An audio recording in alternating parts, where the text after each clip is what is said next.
Hello, welcome to everyone. In this video, I Laxmikanta wants to discuss Zeeman effect. Okay, what do you mean by Zeeman effect? Zeeman effect. It is actually the splitting of light in presence of magnetic field. It is the splitting of light in presence of weak or intermediate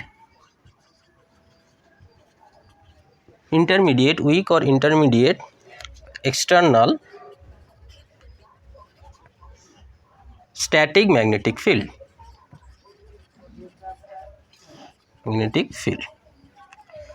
This is actually Zeeman effect. When you think this is a light source, that means at this point some material can emitted light due to external source, mainly the electric field. This light source in the different material, the well known example is this sodium light. Okay, so for this in this source light, suppose they are produce the frequency nu naught. This light source produce the light with the frequency nu naught. Now if you apply an external magnetic field by the help of Helmholtz coil, suppose this is a Helmholtz coil,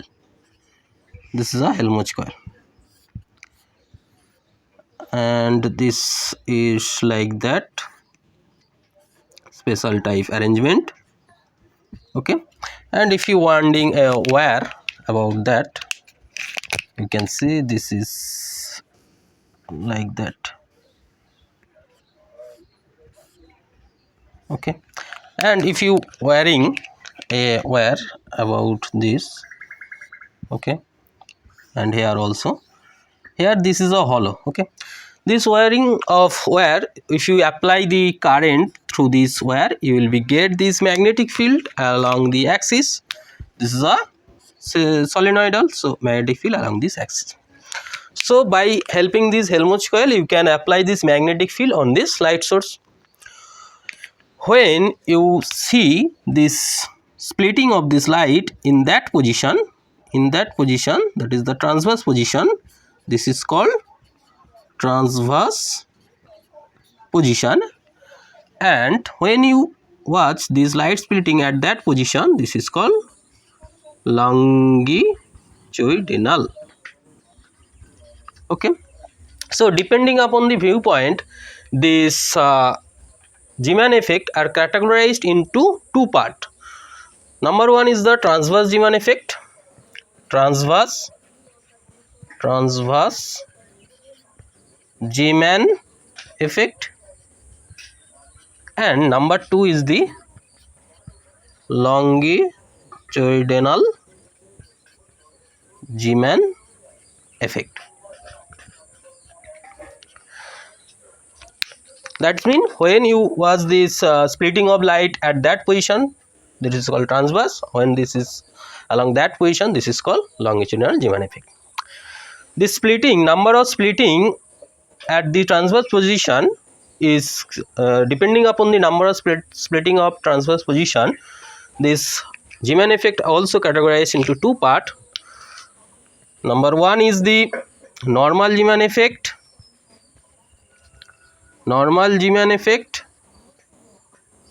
and number two is this anomalous Zeeman effect. Anomalous Zeeman effect. What is the normal Zeeman effect? When this component at the transverse position is 3. At this position, if this component of the splitting is 3, that is nu naught with additional 2 frequency, nu naught plus delta nu and nu naught minus delta nu, and at the longitudinal there is 2 component, nu naught minus delta nu, nu naught plus delta nu. Okay, actually we was at the transverse position. Depending upon this splitting, these are two categorized, normal Zeeman effect and the anomalous Zeeman effect. At normal Zeeman effect, there is 3 component arises: nu naught plus delta nu naught, and nu naught minus delta nu. This is called pi component because here this electric field of light is parallel to the external magnetic field, whereas these two are called the sigma component. Here this electric field of light is perpendicular to the external magnetic field. So this pi and sigma component, 2 sigma component and 1 pi component arise at the transverse position. Then this is called normal Zeeman effect, and the intensity of this pi component equal to the summation of the intensity of these 2 sigma component. Intensity of this pi component is equal to the summation of the sigma of these 2 sigma component. Okay. So when this is 3 component, this is called normal Zeeman effect. When there is a more than 3, then this is called anomalous Zeeman effect. Depending upon this material and their splitting, fine structure splitting, this anomalous Zeeman effect, number of splitting of anomalous Zeeman effect not fixed. This is not fixed, but this is fixed. Here 3 component arises. Okay.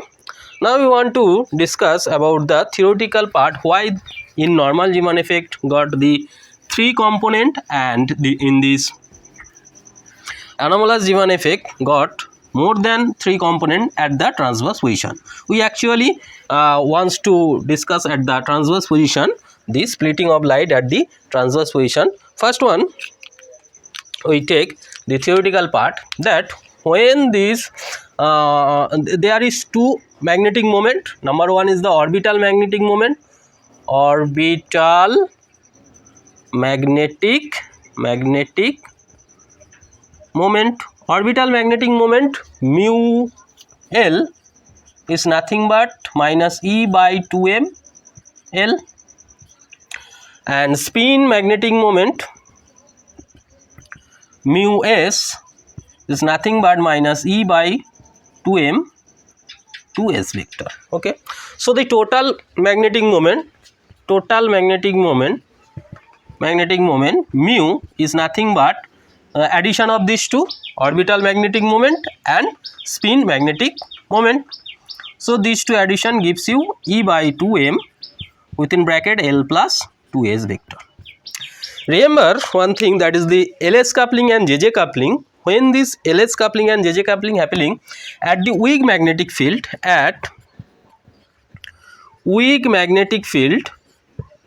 you can say that is JJ coupling actually happen. JJ coupling actually happen. I think you know that. That is at weak magnetic field JJ coupling actually happen. What do you mean by JJ coupling? When this is external magnetic field and this L vector along like that and S vector along that, so their addition is J is like that. That is when LS coupling happening, this L is precise about the magnetic field and S is precise about the magnetic field. When the L and S are individually precise to this external magnetic field, then this is called LS coupling. And JJ coupling, when this J is precise to this external magnetic field, then this is called JJ coupling, and this is happening in the weak magnetic field. And here the Zeeman effect also happened at the weak magnetic field. That's why we take the JJ coupling. So this mu vector can be written as this minus E by 2m L and 1s take as the J. J vector is nothing but L vector plus S vector, and this is S vector. So you can write this mu as the E by 2m J vector plus S vector. Clear?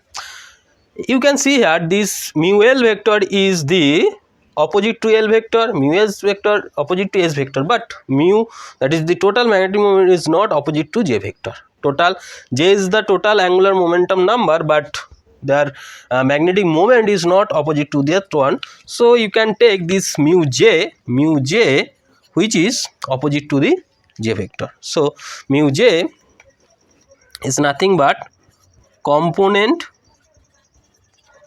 of mu L, this is the mu L along J vector, plus mu J is nothing but the component of mu L vector along J vector, plus component of mu s along j vector. You can write these things. Mu j is the component of mu along j vector, and this can be written as 2 part like that. So this is nothing but this is the mu l component. So this is E by 2m L, that is the magnitude of L. You can write this as angle between L comma J. You know this component of L vector along that direction means the cos component. Similarly, this can be written as minus E by 2m. This is S vector cos of S comma J, their component. Clear? After calculating these two rigorous process, I will showing in the different part, but at this moment you can write down this total combination gives you minus G E by 2m minus G E by 2m into J, magnitude of J. What is the value of G? G is nothing but 1 plus J into J plus 1 S into S plus 1 minus L into L plus 1 divided by 2 J into J plus 1. This is the value of G. This is called the Lande G factor. This is called Lande G factor. This is called Lande G factor. Clear? So mu j can be written as minus G E by 2m into J vector. Clear? So this is the magnetic moment parallel to the J vector. This is the magnetic moment parallel to J vector. So what is the energy? What is the energy associated with this magnetic moment? So energy can be written as E equals to minus mu dot B. So mu j dot B. So this minus minus cancel out. You will be get G to E by 2m J dot B. So there B into Jz. You will be get B into Jz. Clear? The component actually B is taken as Z axis. That's why B is taken as Z axis. Z component. So what is the value of Jz? Jz is nothing but mh cross. From the atomic physics, you know Jz is value of Jz is mh cross. So this is G E by 2m. This m and this m are defined. This is the mass of electron. Mass of electron. Okay. You remember this is mass of electron. So this ma and this ma, this is integer. This m is integer b. So I can write this as the G E h cross by 2me b m. Clear? This is, you know, Bohr magneton mu b b m. Clear? This is the energy. So due to magnetic field, what is the energy splitting? If you take the splitting, so you can easily write down delta E, which is nothing but G mu b b delta m. If you can as component mj, okay, no problem. If you do not take E, there is no problem, you can take mj. Okay, this is mj. So this is the energy splitting actually happened due to magnetic field. Clear? Now if you take in case of the Lande G factor, normal Zeeman effect, for this is common for normal and anomalous. For normal Zeeman effect,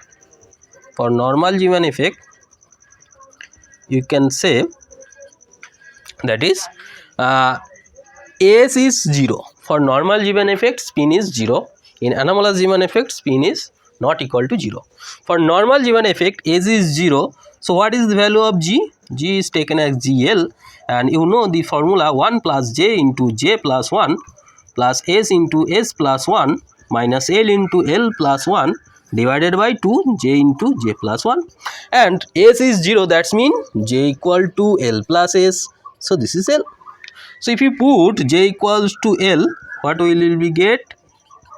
S is 0, so this is L plus 1, 2 L L plus 1.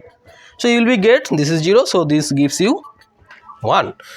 So in case of normal Zeeman effect, this formula gives you like that, delta E equals to G is 1, so this is written as mu B into delta Mj can be written as delta Ml.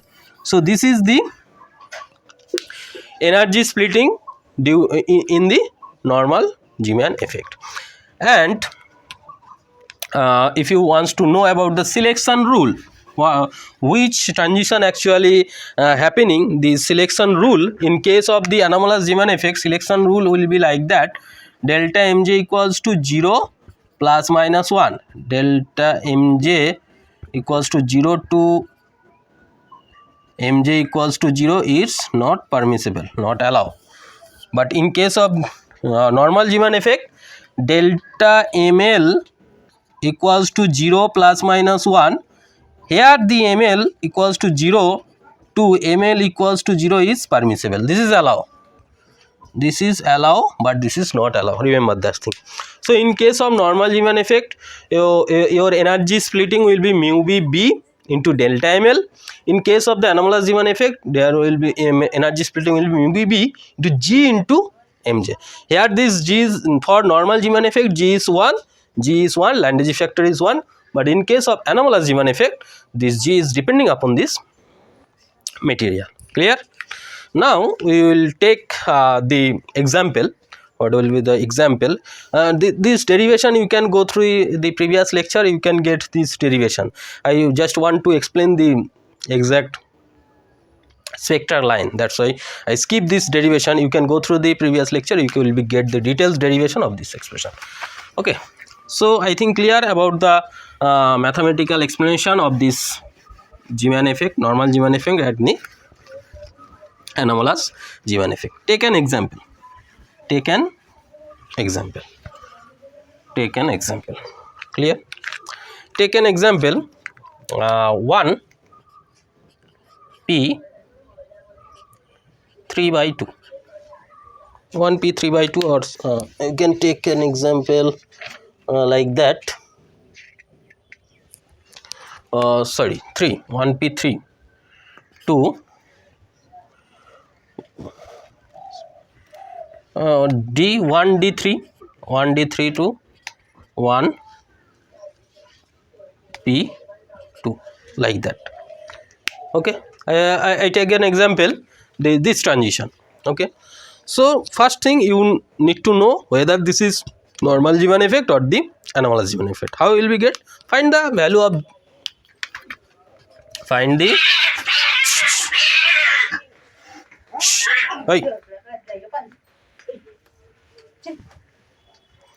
find this value of S, L and J.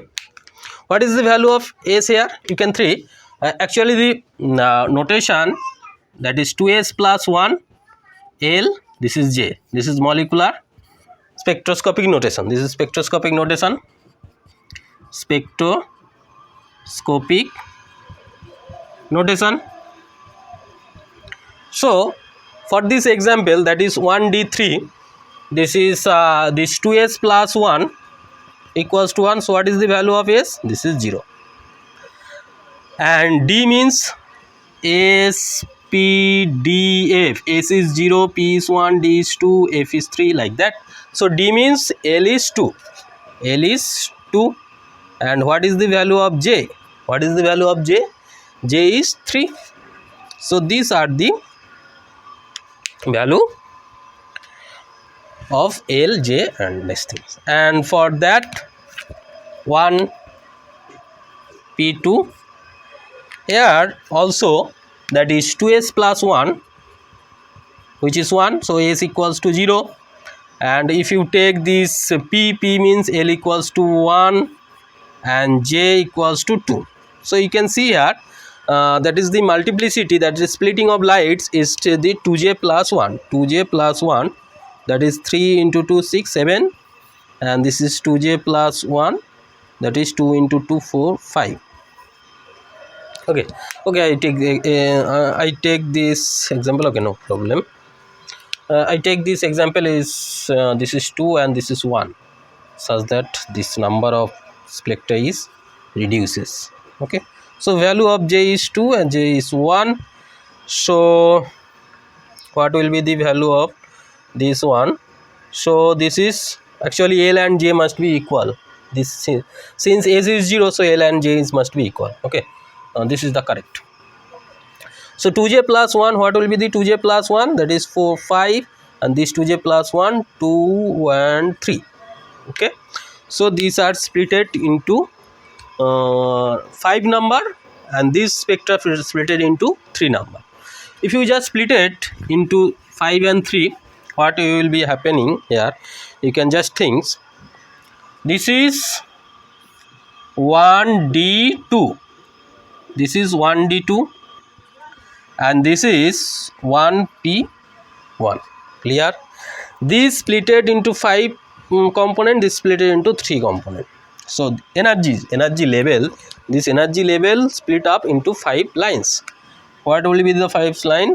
You remember this formula, this G is 1 mu b into delta ml. Okay, so this delta ml is J equals to, delta ml is J equals to minus 2 to plus 2, minus 2 to plus 2. So these 5 component will be like that: 1, 2, 3, 4, 5.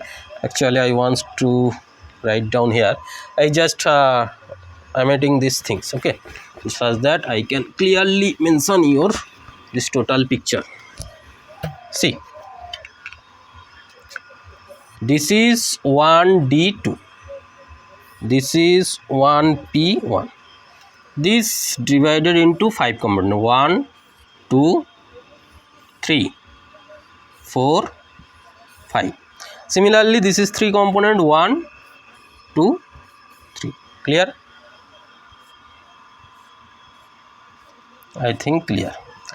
Now what is the value of J or M, delta ml? J, actually value of J, that is 0, minus 1, minus 2, plus 1, plus 2, and this is 0, plus 1, minus 1. Okay, here the selection rule, here the J equals to L, here the J equals to L. Okay, now the transition selection rule is delta ml equals to 0 plus minus 1, 0 plus minus 1. Take delta ml equals to plus 1. First one, take delta ml equals to plus 1. So delta ml equals to plus 1 means plus 1 means final minus initial equals to 1. Final minus initial equals to 1. So 1 minus 0 is 1. 0 minus 1 equals to 1, minus 1 minus 2 equals to 1. So these 3 lines actually for delta ml equals to 1. Clear? Next is delta ml equals to 0. So plus 1 comes from plus 1. So plus 1 to plus 1, 0 to 0, and minus 1 to minus 1. These 3 are delta ml equals to 0. And delta ml equals to minus 1. When delta ml equals to minus 1, that is final minus initial equals to minus 1. So this is plus 2 to plus 1, plus 1 to 0, and this is 0 to minus 1. These are for delta ml equals to minus 1. So you will be get line 9, there will be 3, 3, 3, 9 spectral line. Whether their frequency are same or not, this will be wants to need find. For that you need remember, you write down the energy value. This is the E2 and this value is E1. So you remember this energy gap, delta E equals to mu b delta ml. So they are separation. So this is E1 plus mu bb, and this is E1 minus mu bb. Similarly, this is E2 minus mu bb, E2 minus 2 mu b b. This is E2 plus mu b b, E2 plus 2 mu b b. These are the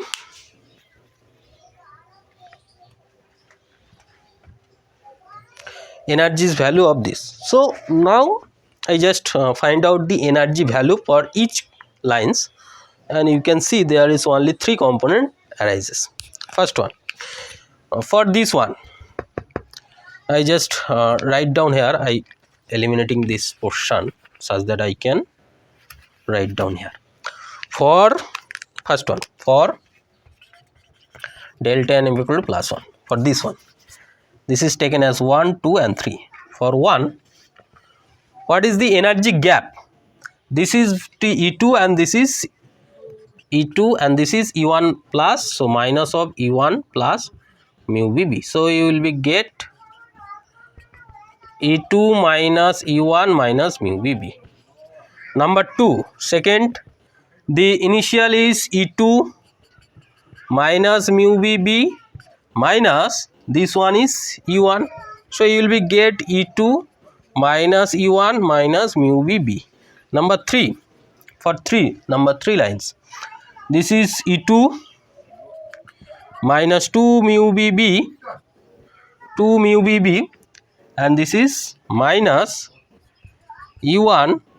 Just write down this minus, multiply minus plus mu bb. So you will be get, this is E2 minus E1 minus mu bb. So you will be get, that is the same energy level, energy gap. So these 3 lines actually gives the same energy frequency. This 3 line gives you the same energy frequency. Similarly, you can check that 3 line gives you same energy gap, that is same frequency, and this 3 line also gives you 3 energy gap, such that this is one frequency, this is one, and this is one. So there is 3 spectra, that is nu naught. You can see here from this to that one, the gap will be E2 minus E1, that is the nu naught, that is the without magnetic field you will be get this E2 minus E1 energy gap, that is nu naught. With this additional you will be get nu naught minus and nu naught plus. This is nu naught, this is nu naught minus delta nu, and this is nu naught minus plus delta nu. For nu naught you will be get pi component, and these two are the sigma component. This is the pi component parallel, and these two are sigma component. With this intensity spectra, this is pi and this is 2 sigma. This is pi with nu naught, and this is sigma, and sigma, that is nu naught minus delta nu, and this is nu naught plus delta nu. What is the value of delta nu? This is the energy. By divided by h you will be get the value of delta nu. So I think clear. In the next class we will be discuss about the anomalous Zeeman effect. So that's it for today. Thank you for listening.